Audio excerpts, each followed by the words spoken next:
Praise the Lord. கர்த்தர் நல்லவர், கர்த்தர் நல்லவர், கர்த்தர் நல்லவர். ஆண்டவருடைய நாமத்துக்கு மகிமையும் கிருபையும் தயவும் மாட்சிமையும் வல்லமையும் உண்டாவதாக.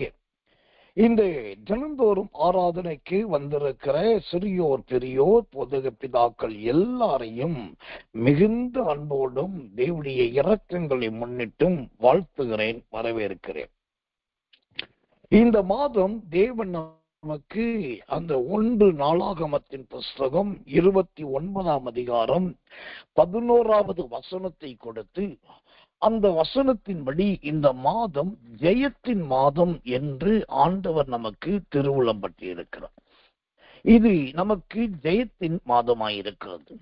இது மாதம் நமக்கு ஜெயத்தின் மாதமாய் இருந்தாலும் ஆண்டவர் நமக்கு கொடுத்த அந்த வாக்குத்தத்த வசனத்திலே நிறைய வார்த்தைகளும் சில முக்கியமான வாக்கியங்களும் உண்டு.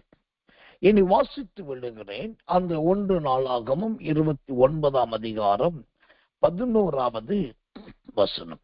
கர்த்தாவே, மாட்சிமையும் வல்லமையும் மகிமையும் ஜெயமும் மகத்துவமும் உம்முடையவைகள். வானத்திலும் பூமியிலும் உள்ளவைகள் எல்லாம் உம்முடையவைகள். கர்த்தாவே, ராஜ்யமும் உம்முடையது. தேவரீர் எல்லாருக்கும் தலைவராய் உயர்ந்திருக்கிறீர். ஆம், இதிலே இன்றைக்கு நான் பார்க்கிற வார்த்தை, கர்த்தாவே, மாட்சிமையும் வல்லமையும் மகிமையும் உம்முடையவைகள். இந்த நாள் முதல் இந்த மாதம் முழுவதும் இந்த பகல் தரிசன மன்னிக்கணும், இந்த தினந்தோறும் ஆராதனையிலே கர்த்தர் நல்லவே, கர்த்தர் நல்லவே, ஒரு நாளைக்கு ஒரு மகிமை என்று ஒவ்வொரு மகிமையாய் நாம் தொடர்ந்து பார்ப்பதற்கு தேவன் நமக்கு உதவியும் கிருபையும் செய்வாராக. கர்த்தருடைய நாமம் உயர்த்தப்படுவதாக, தேவனுடைய நாமம் மகிமைப்படுவதாக. அந்த வகையிலே இன்றைக்கு ஒரு மகிமைக்கு ஏதுவான கிருபையுள்ள ஒரு வசனத்தை வாசிக்கிறேன். நீதிமொழிகளின் புஸ்தகம் 4ஆம் அதிகாரம் 9வது வசனம். நீதிமொழிகள் 4:9 வாசிக்கிறேன். ஜெபத்தோடு கவனியுங்கள். கர்த்தருடைய நாமம் மகிமைப்படுவதாக. அது உன் தலைக்கு அலங்காரமான முடியை கொடுக்கும், அது மகிமையான கிரீடத்தை உனக்கு சூட்டும். ஆம், இந்த நீதிமொழிகள் புஸ்தகம் 4ஆம் அதிகாரம் 9வது வசனத்தின்படி இன்றைக்கு நாம் பார்க்க போகிற மகிமையை குறித்த செய்தி, மகிமையின் கிரீடம். மகிமையின் கிரீடத்தை குறித்து நாம் பார்க்க போகிறோம். பொதுவாக கிறிஸ்தவ உலகில், கிறிஸ்தவ வட்டாரத்தில் மகிமை என்றாலே எல்லாருடைய கற்பனைகள், அதாவது தேவனுடைய வெளிப்பாடுகள் கிடையாது. எல்லாருடைய கற்பனை என்னன்னா, மகிமை என்றாலே அது ஜெபத்திலே உண்டாகிற ஒரு விதமான பிரசன்னம், ஜெபிக்கும் போது மூடுகிற ஒரு விதமான சக்தி, ஜெபிக்கிறவர்களுக்கு கிடைக்கக்கூடிய ஒரு விதமான பலன். அந்த மகிமை நல்ல மேகம் போல இருக்கும். அந்த மகிமை நல்ல சுத்திர பனியை போல இருக்கும்.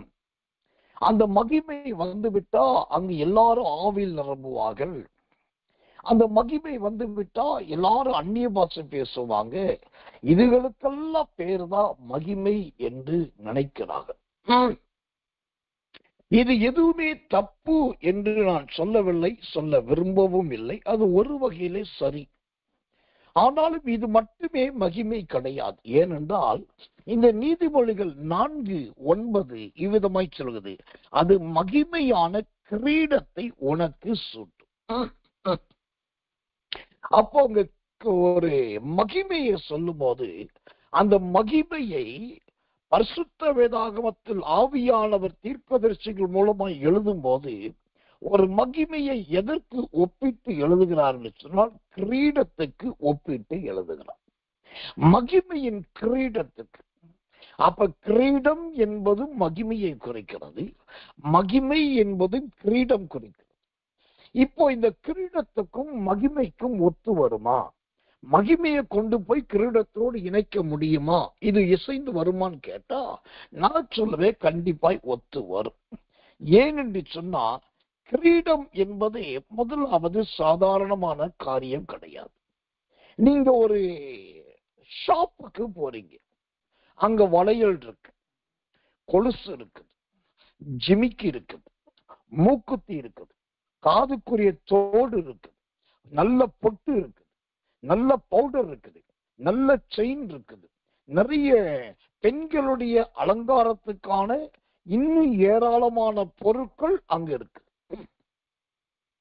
அதே கடையில தான் நீங்க அங்க போய் பார்த்தா அதே கடையில தான் கிரீடமும் இருக்கும். இப்போ அந்த கடைக்கு ஒரு நாளைக்கு குறைஞ்சபட்சம் ஒரு 100 பேர் வைத்துக் கொள்ளுங்க. ஒரு நாளைக்கு 100 பேர் அந்த கடைக்கு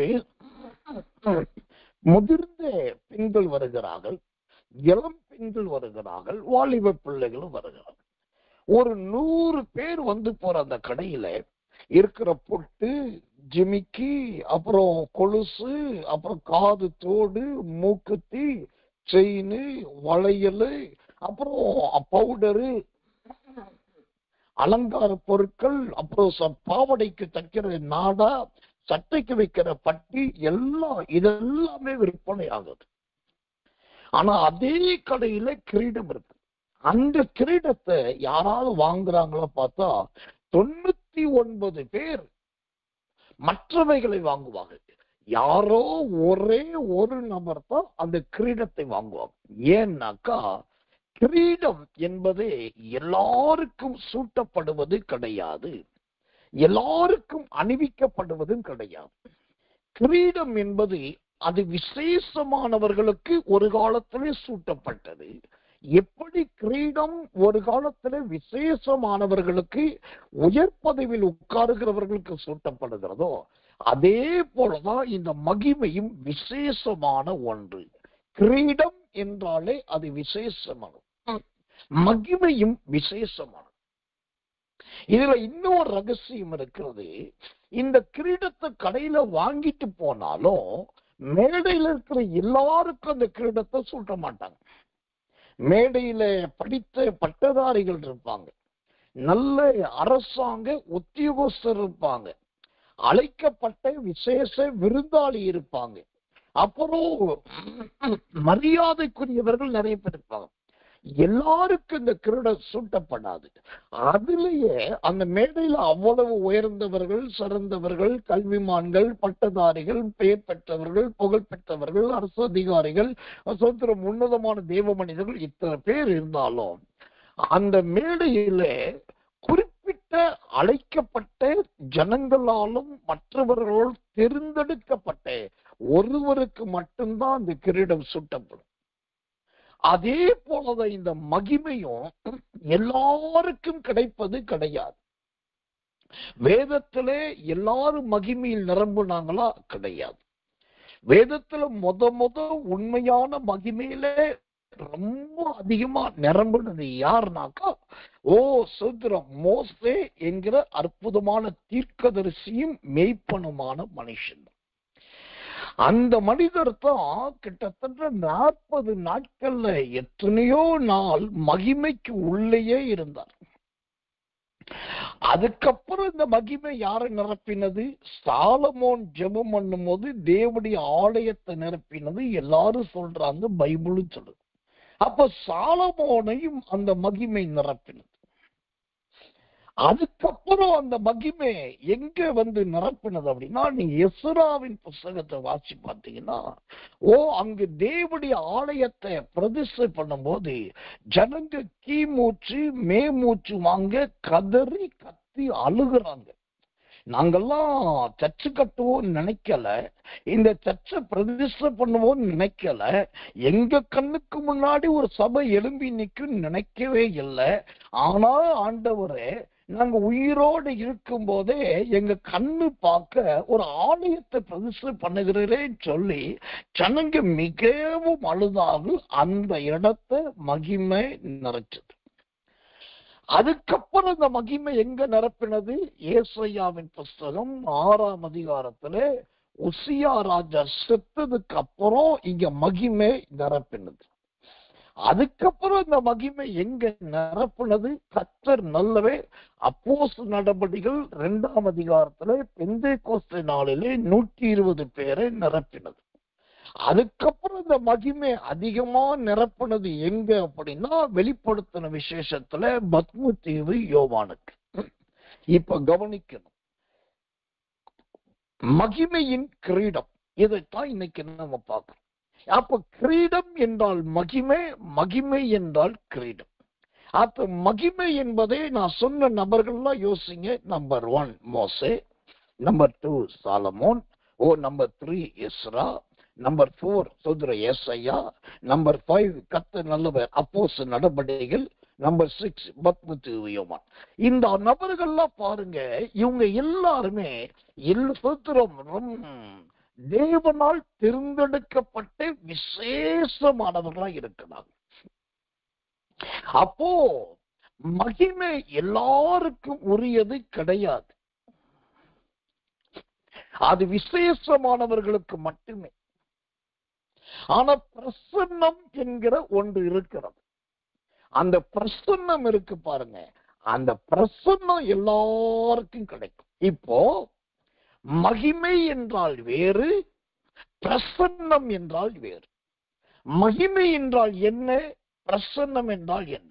மகிமை என்பது கேருபீன்கள் இருக்கிற இடத்துல, உடன்படிக்கை பெட்டி இருக்கிற இடத்துல, மகா பரிசுத்த சன்னிதானத்துல, கர்த்தருடைய உத்தமமான ஆசாரியன் இருக்கிற இடத்துல, தேவன் வாசம் பண்ணுகிற இடத்தை நிரப்புகிற ஒரு மேகத்துக்கு பெயர் தான் மகிமை.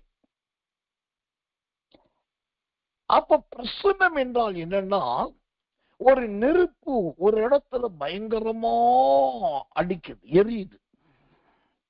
நெருப்பு கிட்டத்தட்ட ஒரு 5, 6 அடி 8 அடி உயரத்துக்கு கொழுந்து விட்டு எரியுது. நெருப்பு எரிகிறது, கொழுந்து விட்டு எரிகிறது அங்க. ஆனா அது என்ன நெருப்பு இவ்வளவு உயரத்துல எரியுதே அப்படின்னு நீங்க ஓடி போய் பார்க்க போனீங்கன்னா, அந்த நெருப்பு பக்கத்துல போறதுக்கு முன்னாடியே பாத்தீங்கன்னா ஒரு சூடு இருக்கும். அதுக்குதான் சொல்லுவோம் அனல் தாக்குதும்பாங்க. நெருப்பு எரிகிறது அங்க, அதோடைய அனல் தாக்கம் இங்கே. இதே போலதான் மகிமை என்பது மகா பரிசுத்த ஸ்தலத்திலே மகா பரிசுத்த மனிதர்கள் மத்தியில் இறங்குவது. பிரசன்னம் என்பது அந்த மகிமையிலிருந்து வெளிப்படுகிற ஒரு சாயலுக்கு பெயர்தான் பிரசன்னம். இந்த வித்தியாசத்தை தேவ ஜனங்க தெரிந்து கொள்ளும். இந்த வித்தியாசத்தை இன்னைக்கு நிறைய போதகர்கள், தேவ மனிதர்கள், தேவ ஜனங்களுக்கு சொல்லிக் கொடுக்கிறது கிடையாது. இதுல பிரசன்னம் பெரியதா, மகிமை சிறந்ததா என்று கேட்டால், மகிமை தான். பிரசன்னம் என்பது மகிமையிலிருந்து வெளிப்படுகிற ஒரு சாயல், ஒரு தோற்றம், ஒரு நிழல், அதனுடைய ஒரு தன்மை தான் இந்த பிரசன்னம். இந்த கடைசி காலத்துல ஆண்டவர் தம்முடைய மகிமையை பல இடத்திலே பல மனிதர்களுக்கு கொடுத்தார். நான் சொல்லுவது வேதாகம காலத்தில் அல்ல, நீங்களும் நானும் உயிரோடு வாழ்ந்து கொண்டிருக்கிற இந்த காலத்தில் மகிமை சிலருக்கு ஆண்டவர் நேரடி மகிமையே கொடுத்தார். ஆனால் அந்தோ பரிதாபம், அவர்கள் மகிமைக்கும் பிரசன்னத்துக்கும் வித்தியாசம் தெரியாதவர்களாய் இருந்தபடினாலும், அந்த மகிமையை எப்படி காத்துக்கொள்ள வேண்டும் என்பதை அறியாததினாலும் அநேகர் அந்த மகிமையை இழந்து விட்டார். அதற்கு ஒரு உதாரணம் சொல்றேன், நீங்க கண்டுபிடிங்க பாப்போம். அப்போஸ்தலர் நடபடிகள் 2ஆம் அதிகாரம், அங்கே வீட்டின் மேல் அறை 120 பேர் பிளஸ் என்று வேதம் சொல்லும். அப்படின்னா 120க்கும் அதிகமானவர்கள், 120 பிளஸ். இப்போ அக்கினி நாவுகள் பிளந்த வண்ணமா எல்லார் மீதும் அந்த அக்கினி, அந்த மகிமை நிறைத்தது. எல்லாரும் அந்நிய பாஷை பேசுகிறார்கள். அவரவர்கள் தங்களுக்கு கொடுக்கப்பட்ட பாஷைகளையும் பேசினார்கள். கர்த்தர் நல்லவர், சோதரம். ஆனால் அங்கு தேவனுடைய நாமத்துக்கு மகிமை உண்டாவதாக சோதரம். பாருங்க, அந்த ஆதாரத்தை உங்களுக்கு காட்டுறேன். அப்போஸ்தலர் 2ஆம் அதிகாரம் 3ஆம் வசனம். அப்போஸ்தலர் 2:3. அல்லாமலும் அக்கினிமயமான நாவுகள் போல பிரிந்திருக்கும் நாவுகள் அவர்களுக்கு காணப்பட்டு அவர்கள் ஒவ்வொருவர் மேலும் வந்து அமர்ந்தது. ஒவ்வொருவர் மேலும் அங்க இருக்கு 120க்கும் அதிகமானவர்கள். 130, 38, 45, சொல்ற 200 நமக்கு தெரியும். 120க்கும் அதிகமானவர். அந்த எல்லார் மேலும் அக்கினி நாவுகள் வந்து இறங்கினது. இப்போ இவங்க எல்லாரும் மகிமையில் நிரப்பப்படுகிறார்கள். சரி, இப்ப நிரப்பப்பட்டாச்சு, மகிமை நிரப்பிச்சு. இந்த மகிமை நிரப்பப்பட்ட பின்பு இந்த 120 பேரும் தேவனுக்காக வல்லமையா இருந்தார்களா? இந்த 120 பேரும் அக்கினியா ஊழியம் செய்தார்களா? அந்த 120 பேர்ல சில தேர்ந்தெடுக்கப்பட்ட சிலருடைய பெயர்கள் கொடுக்கப்பட்டது. அப்போஸ்தலர் நடபடிகள் 1ஆம் அதிகாரம் 13, 14 வசனம். அங்கே வந்தபோது மேல் வீட்டில் ஏறினார்கள். பேதுரு, யாக்கோபு, யோவான், அந்திரேயா, பிலிப்பு, தோமா, பர்த்தலமேயு, மத்தேயு, அல்பியின் குமாரனாகிய யாக்கோபு, செலத்து எனப்பட்ட சீமோன், யாக்கோபின் சகோதரனாகிய யூதா, இவர்களாரும் ஸ்திரீகளோடும் இயேசுவின் தாயாகி மரியாளோடும் சகோதரர்களோடும். இவங்களுடைய பெயர் பட்டியல் இருக்கு. இப்போ நீங்க கொஞ்சம் பைபிளை நல்லா பரட்டி பாருங்க. இந்த பெந்தேகோஸ்தே நாளுக்கு, இந்த மகிமையினால் நிரப்பப்பட்ட நாளுக்கு பின்பு இதுல இருக்கிற எல்லாருமே பயன்படுத்தப்பட்டார்களா? எல்லாருமே அற்புதங்களை செய்தார்களா? எல்லாரை கொண்டும் அடையாளங்கள் உண்டானதா? எல்லாரும் சபைகளை கட்டினார்களா? எல்லாரும் பெரிய ஊழியத்தை செய்தார்களா? எல்லாரும் சாதித்தார்களா? கிடையாது. இதுல பலருடைய ஜீவியத்தை கவனித்து பார்த்தா அவர்கள் தங்கள் கிரீடங்களை இழந்து போனார்கள். அதிலே பலர் ஊழியம் செய்தார்களா இல்லையா என்கிற அடையாளமே இல்லாமல் போனது. இப்ப நல்லா தெரிந்து கொள். இதனாலதான் ஆண்டவர் என்ன செய்றாரு? பிரசன்னத்தை எல்லாருக்கும் கொடுக்கிறார், மகிமையை தேர்ந்தெடுக்கப்பட்ட சிலருக்கே கொடுக்கிறார். அப்போ மகிமையின் கிரீடம் என்பது அந்த தேவனால் தெரிந்து கொள்ளப்பட்ட, தேவனால் திருத்தெடுக்கப்பட்ட, தேவனால் அபிஷேகிக்கப்படுகிற அவர்களுக்கு தேவனுடைய சன்னிதானத்துல, தேவனுடைய சமூகத்தில் இருக்கிறவர்களுக்கு கொடுக்கப்படுவது. அந்த மகிமைக்கு பேர் தாங்க கிரீடம். இன்னைக்கு நிறைய பேர் வாழ்க்கையில இந்த கிரீடம் கிடையாது. நிறைய பேர் ஜீவியத்துல இந்த கிரீடத்தை கீழே தள்ளிவிட்டார்கள். நிறைய பேர் தங்கள் கிரீடத்தை இழந்து போயிருக்கிறார்கள். நான் சொல்லுகிறதை நீங்கள் சந்தோஷமா ஏற்றுக்கொண்டாலும் சரி, அல்லது நீங்கள் என்னை வெறும் பகையாளனாய் என்னை பார்த்தாலும் சரி, கவலை கிடையாது. இன்னைக்கு இந்த தினந்தோறும் ஆராதனையில் வந்திருக்கிற நம்மில் பலர் கூட இந்த மகிமை எனும் கிரீடத்தை இழந்தவர்களாகத்தான் இருக்கிறீர்கள். அந்த மகிமையின் கிரீடத்தை இழந்தவர்களில் ரொம்ப ஒரு பெரிய மனுஷன் யார் என்று வேதத்திலிருந்து நான் காட்டணும்னா, ஞானி என்று சொல்லப்பட்ட சாலமோன்.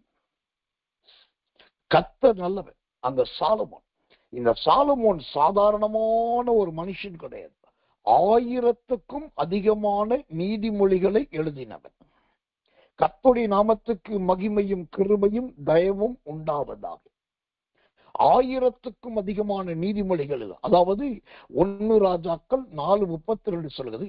3000 நீதிமொழிகளை அவன் சொன்னான். அவன் 1005 பாட்டு பாடியிருக்கான். கவனிச்சீங்களா? அவன் பாடின பாட்டு 1005. அவன் சொன்ன நீதிமொழிகள் மட்டும் 3000க்கும் அதிகமான நீதிமொழிகள்.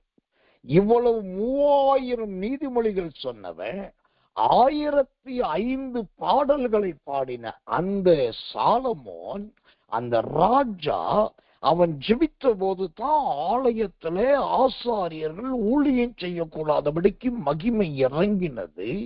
எல்லாரும் சாஸ்திராங்கமா விழுந்தார்கள்.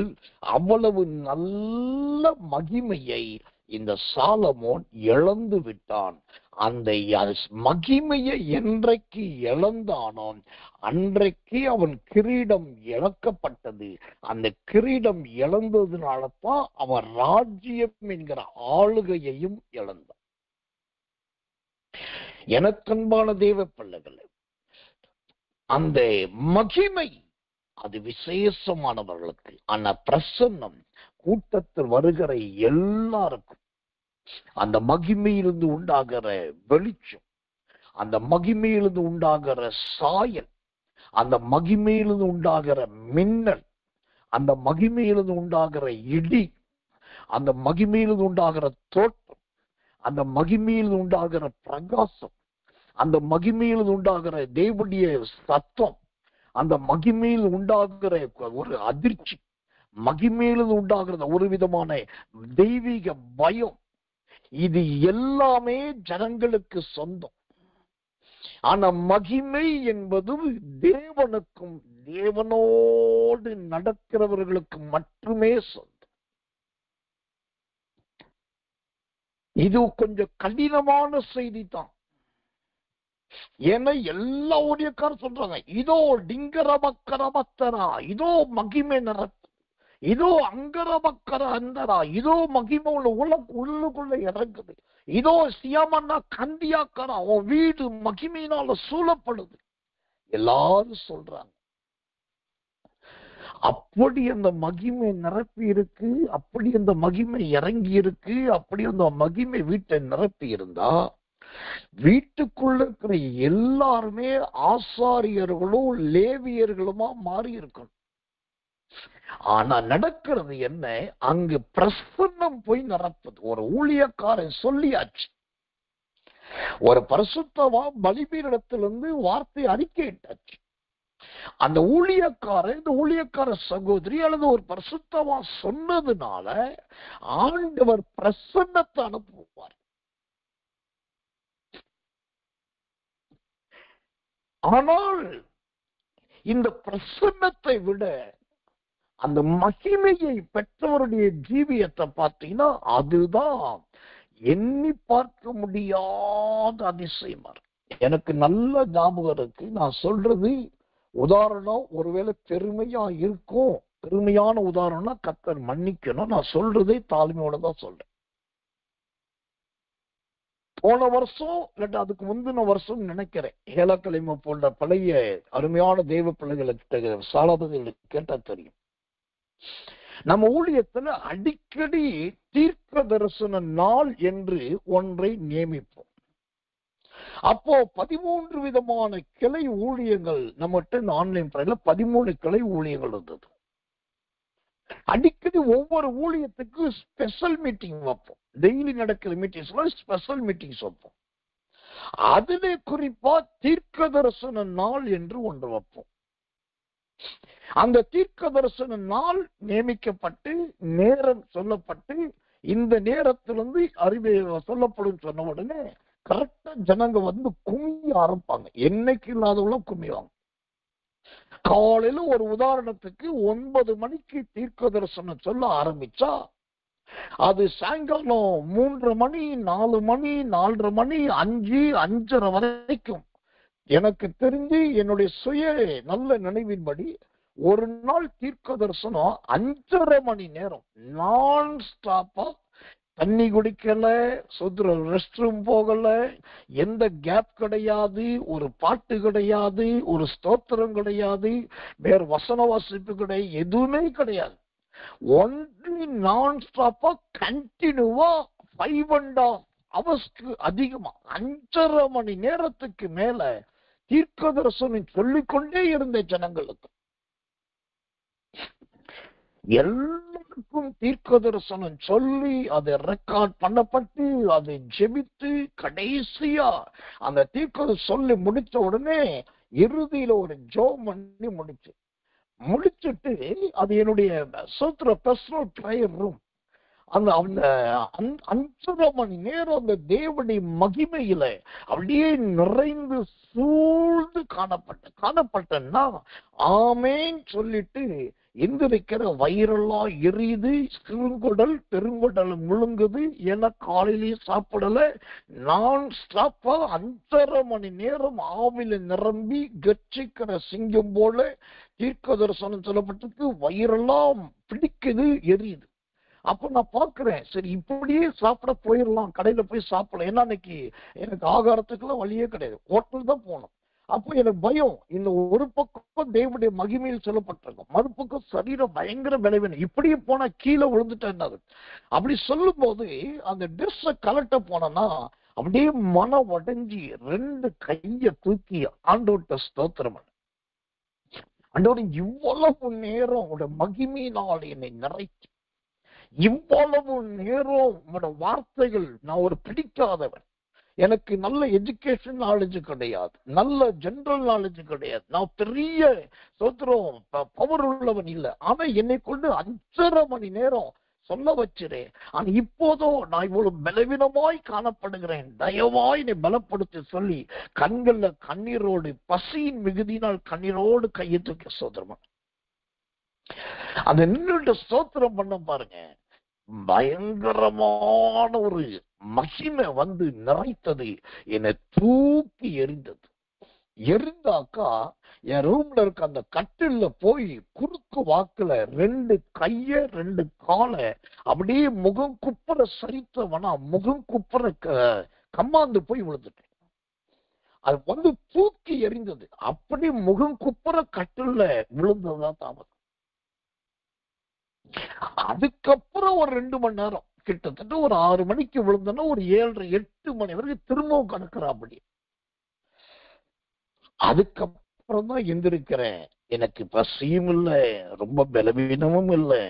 அது ஒரு பெரிய தேவ பலன் நிறைத்தது.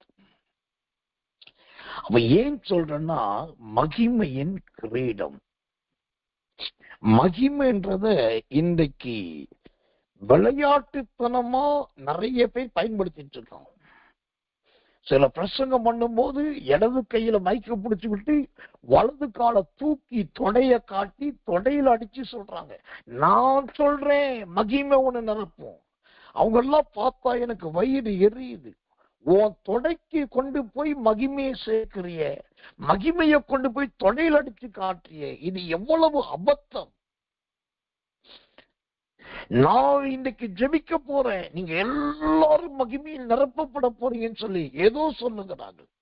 ஆனா மகிமை என்பது, அது மகிமைப்படுத்தினேன், இன்னமும் மகிமைப்படுத்துவேன் என்று இயேசு கிறிஸ்துவுக்கு சொல்லப்பட்டதை போல யார் மகிமையின் பாத்திரங்களோ அவர்களுக்கு அந்த மகிமை உண்டு.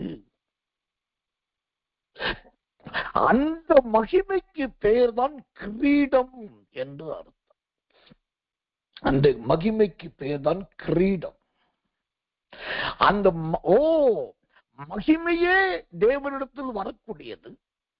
அந்த மகிமையை ஆண்டவர் கிரீடமாய் மாற்றுகிறார் என்று சொன்னால் அது எப்படிப்பட்ட கிரீடமாய் இருக்கும்? உலகத்திலேயே சிறந்த பெரிய கிரீடம் என்பது இங்கிலாந்து ராஜ்யத்தின் ராணி எலிசபெத் மகாராணி. அந்த எலிசபெத் மகாராணியின் தலையில சூட்டப்படுவது தான் இந்நாட்களில் இருக்கிற உலகத்திலேயே விலை உயர்ந்த கிரீடம். ஆனால் இந்த இங்கிலாந்து தேசத்தின் மகாராணி எலிசபெத்துக்கு சூட்டப்படுகிற கிரீடத்தை விட இன்னொரு கிரீடம் உலகத்தில் முதல் தரமானது. அதுதான் உலகத்திலேயே ரொம்ப விலை கூடினது, உலகளாவிய புகழப்பட்டது. அது என்கிறது, அதுதான் இந்தியாவில் இருந்ததான முகமதிய ராஜாக்கள் காலத்தில் பயன்படுத்தப்பட்ட முழுக்க முழுக்க வைடூரிய கற்களினால், வைடூரியத்தினால் செய்யப்பட்டது. அது கொள்ளையடிக்கப்பட்டு நாடு கடத்தப்பட்டு பல நாட்டுக்கு போச்சு. திரும்பவும் அதை இந்தியாவுக்கு கொண்டு வந்துட்டாங்க. நீங்க கூகுள்ல போய் இல்லாட்டி யூடியூப்ல போய் வேர்ல்டு பெஸ்ட் ஆஃப் அந்த கிரீடம் நீங்க போட்டீங்கன்னாக்கா அங்க இதெல்லாம் வரும். அப்போ இன்னைக்கு இந்த பூமியில் இருக்கிற கிரீடத்துல நடைமுறையில் இருந்தது ஒண்ணு, இங்கிலாந்து தேசத்தின் எலிசபெத் மகாராணிக்கு உடுத்தப்படுகிற ஒரு கிரீடம். ஆனா இங்கு நான் சொல்லுகிறதும் என் வேதம் சொல்லுகிற கிரீடம் அது கிடையாது. இங்கு சொல்லப்படுகிற கிரீடம் மகிமையே தேவனிடத்தில் வரக்கூடியதுன்னா அந்த மகிமையினால் செய்யப்பட்ட கிரீடம் எப்படி இருக்கும்? கர்த்தருக்கு மகிமை உண்டாவதாக. இந்த மகிமையின் கிரீடத்துக்கு வேதத்திலே அழகான ஒரு பெயர் இருக்குது. என்ன பெயர்? ஏசாயாவின் புஸ்தகம் 28ஆம் அதிகாரம் 5வது வசனம். ஏசாயா 28:5 வாசிக்கிறேன். ஜெபத்தோடு கவனியுங்கள். தேவனுடைய நாமத்துக்கு மகிமையும் கிருபையும் தயவும் உண்டாவதாக. அக்காலத்திலே சேனைகளின் கர்த்தர் தமது ஜனத்தில் மீதியானவர்களுக்கு மகிமையான கிரீடமாகும், அலங்காரமான முடியாகும். இந்த கிரீடம் எப்படி இருக்கும்னாக்கா நல்ல அலங்காரமானதா இருக்கும். கர்த்தர் நல்லவர், கர்த்தர் நல்லவர், கர்த்தர் நல்லவர். இந்த மகிமையின் கிரீடத்தை தேவன் எப்படி பண்ணிருக்கார் தெரியுமா? நல்ல அலங்காரத்தினால் செய்திருக்கிறார். தேவனுடைய நாமத்துக்கு மகிமையும் கிருபையும் தயவும் உண்டாவது. இந்த அலங்காரமான கிரீடம் இருக்குதே, அப்ப அந்த கிரீடத்துல என்னையா அலங்காரம் இருக்குன்னாக்கா அந்த அலங்காரத்தை பார்த்தோன்னு வச்சுக்கோங்களேன், அது நம்முடைய அறிவுக்கும் புத்திக்கும் எண்ணத்துக்கும் அனுபவத்துக்கும் அப்பாற்பட்டதுதான் அந்த அலங்காரம். இந்த அலங்கார கிரீடத்துல இருக்கிற ஒரு அடையாளத்தை உங்களை காட்டிடுறேன். ஏசாயா 62ஆம் அதிகாரம் 3ஆம் வசனம். ஏசாயா 62:3. நீ கர்த்தருடைய கையில் அலங்காரமான கிரீடமும் உன் தேவனுடைய கரத்தில் ராஜ முடியுமாய் இருப்பான். இந்த மகிமை என்னும் கிரீடம், இந்த கிரீடம் மகிமையினால் செய்யப்பட்டது. மகிமையினால் செய்யப்பட்ட கிரீடத்தில் என்ன நல்ல அலங்காரங்கள் இருக்கு.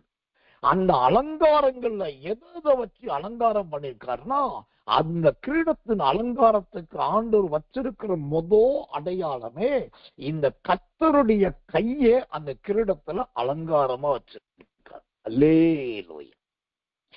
அந்த கிரீடத்துல கர்த்தருடைய கை பதிக்கப்பட்டிருக்கிறது.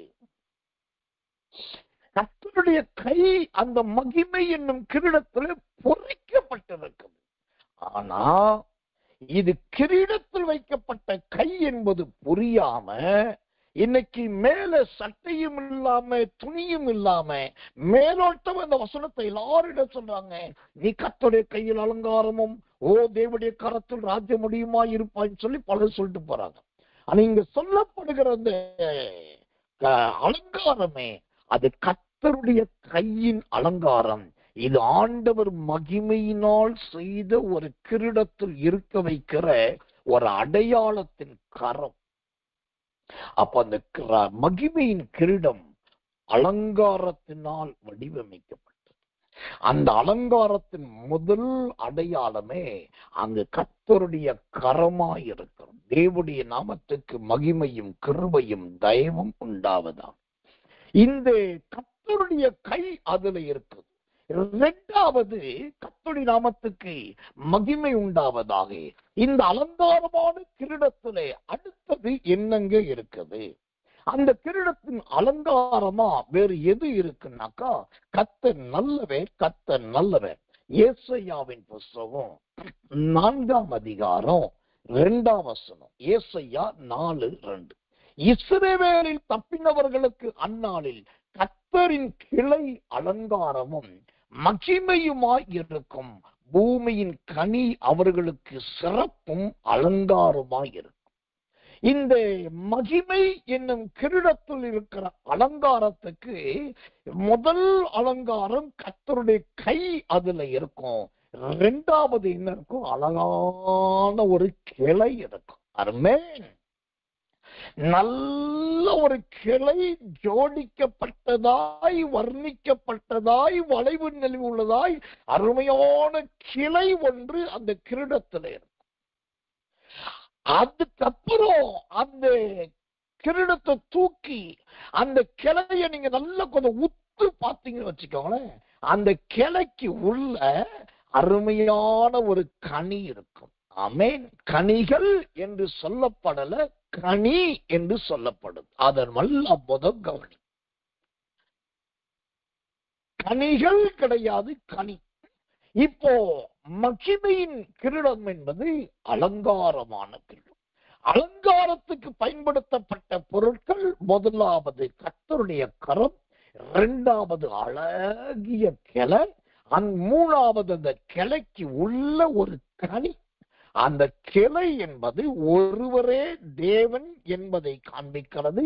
கனி என்பது அவரால் தெரிந்து கொள்ளப்பட்ட குமாரன் என்கிற உங்களையும் குமாரத்தி என்கிற உங்களை காண்பிக்கிறது. அப்ப அந்த கர்த்தருடைய கை எதை குறிக்குது? இதுதான் நான் உலகத்தின் தேவன, உலகத்தின் சர்வ வல்லமை உள்ளவர் என்பதை காண்பிக்கிறது. முழு உலகத்தின் தேவன், அவருடைய கரத்தின் கிரியைகளாத்தான் நாம் இருக்கிறோம். அதுதான் கர்த்தருடைய கரம். அப்ப கிளை என்பது அது தேவனை காண்பிக்கிறது. இந்த கனி என்பது அவருடைய யாருக்கு அந்த கிரீடம் கொடுக்கப்படுகிறதோ அந்த தேவனுடைய பிள்ளைகளை காண்பிக்கிறது. அப்போ இந்த மகிமையின் கிரீடம், அந்த கிரீடத்துக்கு உள்ளே ஒரு அலங்காரம். அந்த அலங்காரங்களுக்கு நம்பர் 1 கர்த்தருடைய கரம், நம்பர் 2 நல்ல அழகான கிளை, நம்பர் 3 அருமையான ஒரு கனி. கர்த்தர் நல்லவர், கர்த்தர் நல்லவர், கர்த்தர் நல்லவர். இப்ப இவ்வளவு வச்சு அழகான இந்த கிரீடத்தை ஆண்டவர் செஞ்சிட்டார். செஞ்ச ஆண்டவர் அதோடு அந்த அலங்காரத்தை முடிக்கல. கர்த்தர் நல்லவே, கர்த்தர் நல்லவே, கர்த்தர் நல்லவர். அந்த அலங்காரத்துக்குள் அடுத்தது தேவன் என்ன வைக்கிறார் பாருங்க. கர்த்தர் நல்லவே, கர்த்தர் நல்லவே, கர்த்தர் நல்லவே. அருமையான நல்ல சில ஆசீர்வாதங்களை அதற்குள் ஆண்டவர் வைக்கிறார். ஆண்டவர் வைக்கிற அந்த ஆசீர்வாதங்கள் எது தெரியுமா? தேவனுக்கு மகிமையும் கிருபையும் தயவும் உண்டாவதாக. ஓசியாவிலே அழகான ஒரு வார்த்தை விதமாய் சொல்லுகிறது. ஓசியா 14ஆம் அதிகாரம் 6வது வசனம். ஓசியா 14:6. அவன் கிளைகள் ஓங்கி படரும், அவன் அலங்காரம் ஒலிவ மரத்தினுடைய அலங்காரத்தை போலவும், அவனுடைய வாசனை லீபனோனுடைய வாசனையை போலவும் இருக்கும். அல்லேலூயா. இப்ப அந்த கிரீடத்துக்குள்ளுக்கு அடுத்தது என்ன இருக்குது? ஒரு பக்கம் ஒரு கிளை இருக்குது, இன்னொரு பக்கத்துல ஒரு சின்ன கனி இருக்குது. கனிக்கு இந்த பக்கம் பார்த்தா நல்ல ஒரு ஒலிவ மரம் இருக்கு. இப்போ நீங்க கவனிங்க, அலங்காரமான கிரீடத்துல கர்த்தருடைய கை, கர்த்தருடைய கைக்கு அப்புறம் ஒரு கிளை, அந்த கிளைக்கு அப்புறம் ஒரு கனி, இப்ப அந்த கனிக்கு அப்புறம் சுத்துறோம் நல்ல அருமையான ஒரு ஒலிவ மரம். இப்ப இந்த ஒலிவ மரம் எல்லாம் வச்சாச்சு பாருங்க. அதோட அது முடிஞ்சிருச்சா? இல்லைன்னாக்கா அந்த ஒலிவ மரக்கு இப்ப முன்னாடி என்ன இருக்குன்னாக்கா, அந்த ஓசியா 14:6 சொல்லுகிறது, லீபனோன் இருக்கிறது. லீபனோன்னா என்ன அர்த்தம் தெரியுமா? நல்ல பனி மலை என்ற அர்த்தம். லீபனோன் என்றால் பனி மலை அல்லது வெண்மலை, வெண்மையான மலை. இப்ப அந்த கிரீடத்துக்குள் அழகான ஒரு குட்டி மலைய கொண்டாந்து ஆண்டு வச்சுட்டார். இப்போ நான் ஒரு காரியத்தை உங்கள்கிட்ட ஓப்பனா சொல்றேன், இல்லாட்டி கேட்கிறேன், யார் பதில் சொல்றீங்க? நீங்க உங்க ஊழியக்காரர்கள் மூலமாய், தேவ பிள்ளைகள் மூலமாய் நிறைய கிரீடங்களை குறித்து கேட்டிருப்பீங்க. ஆனா அந்த கிரீடத்தின் அலங்காரம் என்பதும், அந்த அலங்காரத்தில் இதுதான் இருந்தது என்பதையும் என்றைக்காவது உங்களுக்கு வர்ணிக்கப்பட்டிருக்குதா? ஆனா இன்னைக்கு கர்த்தர் இத சொல்றாருன்னா, இது ஒரு பிரசங்கத்துக்காக சொல்லலங்க. அந்த கிரீடத்தில் இருக்கிற கர்த்தருடைய கையினால் அவர் உங்களை வணைய விரும்புகிறார். அந்த கிரீடத்தில் இருக்கிற கிளையை போல உங்களை நீல பண்ண விரும்புகிறார். அந்த கிரீடத்தில் இருக்கிற கனியாகிய உச்சிதத்தின் ஆசீர்வாதத்தை கொடுக்க விரும்புகிறார். அந்த கிளை, அந்த கிரீடத்தில் இருக்கிற ஒலிவ மரத்தை போல உங்களை உயர்ந்திருக்க பண்ண விரும்புகிறோம். அந்த கிரீடத்தில் இருக்கிற அருமையான லீபனோன் மலையை போல நல்ல ஒரு குளிர்ந்த இருதயத்தை, நல்ல ஒரு சுத்திர பசுமையான ஜீவியத்தை, அருமையான பரிசுத்த வாழ்க்கையை கர்த்தர் கொடுக்க விரும்புகிறார். இதுதாங்க அந்த மகிமையின் கிரீடம். அந்த கிரீடத்துக்குள் இருக்கிற அருமையான அலங்காரம். அல்லேலூயா. எனக்கன்பான தேவ பிள்ளைகள், இந்த அலங்காரமான கிரீடம் தான் உங்களுக்காகவும் எனக்காகவும் தேவனுடைய ராஜ்யத்தில் ஆயத்தமாய் காத்து கொண்டிருக்கிறோம். சிலர் நினைக்கிற மாதிரி, சிலர் சொல்றாங்க, உனக்கு பொன்னினால் ஒரு கிரீடத்தை கொடுப்பார், எனக்கு வெள்ளியினால் ஒரு கிரீடத்தை கொடுப்பார், அவர்களுக்கு வைடூரிய கிரீடத்தை கொடுப்பார், ஏன்னா ஒரு பிஷப்பு, இவருக்கு சொந்தம் பதுமராகத்துல கொடுப்பார், ஏன்னா ஒரு ரெவரண்ட், இவர்களுக்கு தங்கத்தினால் கொடுப்பார், ஏன்னா ஒரு பாஸ்டரு, இவங்களுக்கு ஈயத்தினால் கொடுப்பார், ஏன்னா ஒரு சுவிசேஷகர். இப்படி எல்லாம் இஷ்டத்துக்கு ஏதோ சொல்றாங்க. நான் சொல்ற அப்படி இல்லைங்க. தேவன் உண்டாக்கின கிரீடம் அது மகிமையின் கிரீடம். அந்த மகிமையின் கிரீடம் பார்க்கறதுக்கு ரொம்ப அலங்காரமா இருக்கு. அந்த அலங்காரத்துல முதலாவது கர்த்தருடைய கை காணப்படும். அந்த கர்த்தருடைய கைக்கு அப்புறம் அருமையான கிளை ஒன்று புறப்படும். அந்த கிளைக்கு அப்புறம் நல்ல கனி ஒன்று அதுல தென்படும். நல்ல கனிக்கு அப்புறம் ஒரு ஒலிவ மரம் உண்டாகும். அந்த ஒலிவ மரத்துக்கு முன்னால் பார்த்தா அருமையான ஒரு குட்டி மலை ஒன்று காணப்படும். இப்போ இதெல்லாம் உங்க ஆவியின் கண்கள்ல அப்படியே இமேஜினேஷன் பண்ணி நீங்க பாருங்க. அப்படியே ஸ்தோத்திரத்தோடு கண்ணை மூடி, ஆண்டவரே இப்படி ஒரு கிரீடமா, இவ்வளவு அலங்கார கிரீடமா, இந்த விதத்துல ஒரு கிரீடத்தை செஞ்சு வச்சிருக்கிறீரா? ஐயோ தெய்வமே, இவ்வளவு காலம் எனக்கு தெரியல. நான் ஒரு பாவியான மனுஷன், அக்கிரம உதடுகள் உள்ள மனிதர்களுக்கு மத்தியில் வாசம் பண்ணுகிறேன். ஆனால் எனக்கோ நீர் வைத்திருப்பது மகிமையின் அலங்கார கிரீடம் ஐயா. இப்ப நான் சொல்றேங்க, இந்த கிரீடம் நமக்கு மகிமையின் கிரீடமா இருப்பது சந்தோஷம். அது அலங்காரமான கிரீடமா இருக்கு சந்தோஷம். உள்ள இத்தனை அழகுபடுத்துதல் இருக்கிறது நல்லது. ஆனா இது எல்லாவற்றை விட கர்த்தர் நல்லவே, இந்த கிரீடம் நமக்கு யார் சூட்ட வேண்டும்? அந்த சூட்டுகிறவர்கள் தான் நமக்கு ரொம்ப முக்கியம். கர்த்தர் நல்லவே. எனக்கன்பான தெய்வ பிள்ளைகளே, அந்த கர்த்தருடைய நாமத்துக்கு மேல் அது தேவனால் நம்ம கிரீடம் சூட்டப்பட வேண்டும். கர்த்தர் நல்லவே. நமக்கு அந்த சோத்திரம், அந்த கிரீடத்தை சூட்டுகிறவர் யார் என்பது தான் ரொம்ப முக்கியம், ரொம்ப கவனம். கிரீடத்தை சூட்டுவதற்கு பரலோக ராஜ்யத்துல 24 மூப்பர்கள் இருக்காங்க. கிரீடத்தை சூட்டுவதற்கு மிகாவேல் தூதன் இருக்கிறார், காபிரியேல் தூதன் இருக்கிறார். கிரீடத்தை சூட்டுவதற்கு விசேஷித்த தூதர்கள் இருக்காங்க. கிரீடத்தை சூட்டுவதற்கு நமக்கு முந்தின பரிசுத்தவான்கள், பரிசுத்தவாட்டிகள் இருக்காங்க. ஆனா நான் என்ன விரும்புறேன்னா, இவங்க யாரையும் நான் துச்சமா நினைக்கல. அவங்க எல்லாருமே தேவனுடைய மனிதர்கள் தான். தூதர்கள், மிகாவேல், காபிரியேல், பரிசுத்த தூதர்கள், மூப்பர்கள், அப்புறம் தெரிந்து கொள்ளப்பட்டவர்கள், முந்தின பரிசுத்தவான்கள். இவங்க எல்லாம் நல்லவர்கள் தான். நான் ஒரு காலம் அவர்களை குறை சொல்ல விரும்பல. ஆனாலும் இந்த மகிமையின் கிரீடத்தை, இந்த அலங்காரமான கிரீடத்தை எனக்கு யார் சூட்டணும் அப்படின்னு நான் விரும்புறேன். அப்படின்னா எபிரேயர் புஸ்தகம் 2ஆம் அதிகாரம் 7ஆம் வசனம். எபிரேயர் 2:7. அவனை தேவதூதரில் சற்று சிறியவாக்கினீர், மகிமையினாலும் கனத்தினாலும் அவனுக்கு முடிசூட்டி உம்முடைய கிரியைகளின் மேல் அவனை அதிகாரியாக வைத்து, அல்லேலூயா, உம்முடைய கரத்தின் கிரியைகளின் மேல், அல்லேலூயா. இந்த கிரீடத்தை யார் சூட்டணும்? அங்க தேவ மனுஷன் வேதத்திலே கண்ணீரோடு சொல்லுகிறார், உம்முடைய கரத்தினால் அந்த கிரீடம் எனக்கு சூட்டப்பட வேண்டும் ஐயா. நீர் வந்து அந்த கிரீடத்தை எனக்கு சூட்ட வேண்டும். இங்கதான் நீங்க கவனிக்கணும்.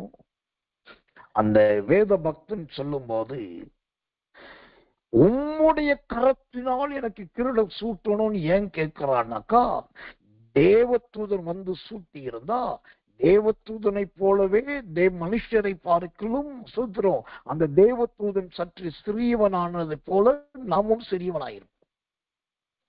மிகாவேல் சுட்டி இருந்தா ஓ சோத்திரம் யுத்தம் பண்ணுகிற ஊழியத்தை தான் செய்திருப்போம். காபிரியல் சுட்டி இருந்தா நற்செய்தி செய்கிற ஊழியம் தான் கிடைச்சிருக்கும்.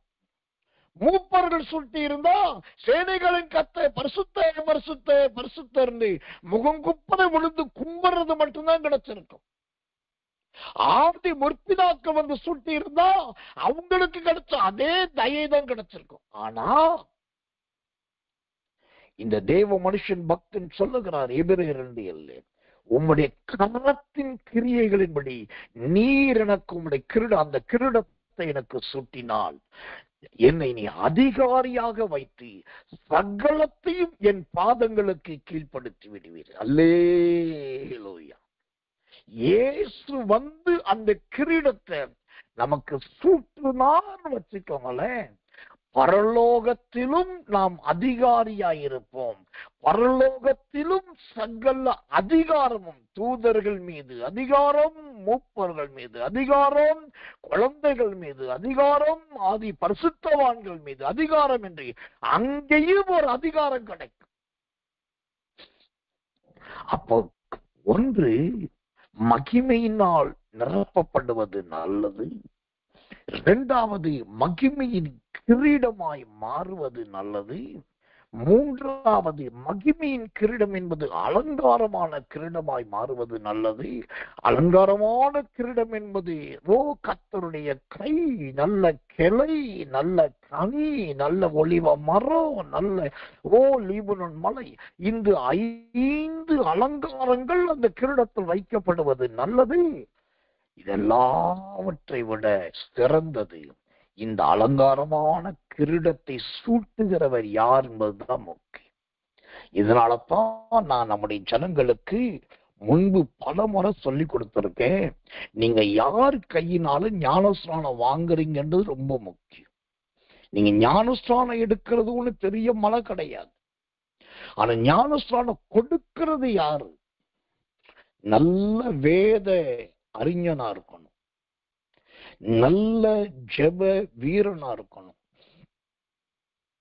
எந்த சூழ்நிலையும் விட்டு கொடுக்காம சத்தியத்தை சத்தியமா பேசுகிறவரா இருக்கணும், அருமையா ஜெபிக்கிறவரா இருக்கணும், முக்கியமா கர்த்தருக்கும் மனுஷருக்கும் மத்தியிலே சாட்சி உள்ளவரா இருக்கணும். அப்படிப்பட்ட பரிசுத்தவான்கள், அப்படிப்பட்ட ஊழியர்கள் யாரும் தேடி பார்த்து அவங்க கையினால கிரீடம் என்கிற ஞானஸ்நானம் பெற்றாதான் அதுக்குரிய முத்திரை உங்களுக்கு அபிஷேகமா இருக்கும். தாந்தோன்றித்தனமா விருப்பப்பட்ட யாரோ கூப்பிடுறாங்க, எங்கேயோ போய் யார் கையினாலும் ஞானஸ்நானம் வாங்கினா அவங்கள்ட்ட இருக்கிற தூதனுக்குரிய தகுதி தான் உங்களுக்கு கடந்து போகணும். இப்போ இன்னைக்கு நாம் பார்த்தது இந்த நீதிமொழிகள் 4ஆம் அதிகாரம் 9வது வசனத்தின்படி மகிமையின் கிரீடம். அந்த மகிமையின் கிரீடத்துக்குள் இவ்வளவு ரகசியங்களை ஆண்டவர் வச்சிருக்கார். இப்ப சொல்லுங்க, நமக்கு பரலோகம் முக்கியமா இல்லையா? இயேசுவானவருடைய அந்த ஸ்தலம் முக்கியமா இல்லையா? அந்த ராஜ்யம் முக்கியமா இல்லையா? அங்க போகணும், அதை அடையணும். இயேசுவின் கையினால் கிரீடம் சூட்டப்பட வேண்டும் என்று சொன்னால், நாம் இங்கு இருக்கும்போது பிரசன்னத்தினால் நிரம்புவது கிடையாது, மகிமையினால் ஆட்கொள்ளப்பட வேண்டும். மகிமையினால் ஆட்கொள்ளப்பட வேண்டும். இந்த வைராக்கியம் உங்களுக்குள் வரட்டும். இந்த பக்தி உங்களுக்குள் பெருகட்டும்.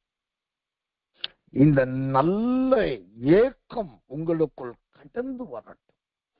மேலோட்டமான பிரசங்கங்களை கேட்கிறதை விட்டு ஒளியுங்கள். நகைச்சுவை நாடகங்களை போல நடத்தப்படுகிற ஆராதனைகளை விட்டு விலகுங்கள். நல்ல கர்த்தரோடு, நல்ல சத்தியத்தோடு வேதத்தை தெளிவாய் போதித்து, இதுதான் உங்களுக்கு தேவை என்கிறதை கற்றுக் கொடுக்கிற எத்தனையோ பரிசுத்தவான்கள், பரிசுத்தவாட்டிகள் இன்னைக்கு மறைந்திருக்கிறார்கள். அவர்களை தேடுங்கள், கண்டுபிடிங்கள், அவர்களோடு சேர்ந்து பிரயாணம் பண்ணுங்கள். உங்களுக்கு இந்த மகிமையின் கிரீடத்தை சூட்ட ஆண்டவர் ஆயத்தமாயிருக்கிறார். ஆண்டவர் ஆயத்தமாயிருக்கிறார். எல்லாரும் கண்களை மூடி கர்த்தரை நோக்கி ஸ்தோத்தரிப்போமா. இன்னைக்கு ரொம்ப தெளிவான ஒரு வார்த்தை ஆண்டவர் சொல்ல இருக்கிறார்.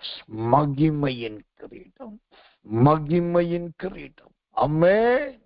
அந்த மகிமையின் கிரீடமே அது நிறைய பொக்கிஷங்கள் நிறைந்தது, நிறைய ரகசியங்கள் நிறைந்தது, நிறைய தேவனுடைய மகத்துவங்கள் நிறைந்தது. அந்த மகிமையின் கிரீடம் அது பார்ப்பதற்கே ரொம்ப அலங்காரமான கிரீடம். அந்த அலங்காரத்துக்குள் கர்த்தருடைய கரம் இருக்கிறது, நல்ல கிளை இருக்கிறது, அருமையான கனி இருக்கிறது, நல்ல ஒலிவ மரம் இருக்கிறது, அருமையான லீபனோன் மலை இருக்கிறது. இவ்வளவு 5 விதமான அலங்காரத்தை உடைய கிரீடத்தை முதல் சூட்டப்பட்டது என் ஆண்டவர் இயேசுவுக்கு. அதற்கு நிகரான கிரீடத்தை தான் ஆண்டவர் நமக்கே கொடுக்கிறார். எல்லாரும் கண்களை மூடி எடுத்தோம் கவிழ்த்தோம் என்று ஜெபிக்காம எல்லாரும் கண்ணை மூடுங்க. ஒரு நிமிஷம் மனது உருகி ஜெபம் பண்ணுங்க. யாரும் வேடிக்கை பார்த்தோம், பராக்கு பார்த்தோம், இது ஆடியோ ஜெபம் தானே, பாஸ்டுக்கு எப்படி தெரியும் நினைச்சுன்னா உங்களை நீங்களே வஞ்சிக்கிறீங்கன்னு அர்த்தம். தேவனுடைய சமூகத்தை நீங்க கொலை பண்றீங்கன்னு அர்த்தம். தேவனுடைய இந்த செய்திக்குள் இருக்கிறது உண்மைன்னா பயத்தோடு நடுக்கத்தோடு உள்ள இருங்க. அப்படியே கண்களை மூடுங்க, அப்படியே கர்த்தரை ஸ்தோத்திரம் பண்ணுங்க. நான் பாடுபட்டதெல்லாம் இதுக்காகத்தான் ஆண்டவர், இவ்வளவு கஷ்டப்படுறது இதுக்காகத்தான், என் வேதனையோ என் துக்கமோ இதுக்காக. எனக்கு ஏதோ ஒரு கிரீடம் கிடைச்சா போதும் தான் நான் நினைச்சிட்டு இருந்தேன். ஆனா இன்னைக்குதான் மகிமையின் கிரீடத்தை சொல்லி இருக்கு. அந்த மகிமையின் கிரீடத்துக்கு உள்ளே இருக்கிற அலங்காரத்தை எனக்கு கற்றுக் கொடுத்து, அந்த அலங்காரம் என்னென்ன அலங்காரம் என்பதை அழகாய் வர்ணித்து ஆண்டவரே ரொம்ப முக்கியம். அந்த கிரீடம் யார் கையினால் சூட்டப்பட வேண்டும் என்பதையும் எங்களுக்கு வெளிப்படுத்தினீரே. என்னுடைய சிரத்தை தாழ்த்துகிறேன், என் உள்ளத்தை அர்ப்பணிக்கிறேன், என் சரீரத்தை ஒடுக்குகிறேன் ஆண்டவரே.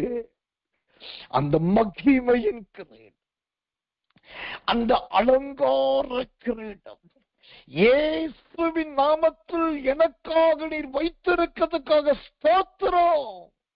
எல்லாரும் வாய்களை திறந்து கண்களை மூடி ஆவில நிரம்பி அந்நிய பாஷையினாலும் நவமான வார்த்தைகளினாலும் மனதுருகி எல்லாரும் கர்த்தரை ஸ்தோத்திரம் பண்ணுவோம். இயேசுவின் நாமத்தினாலே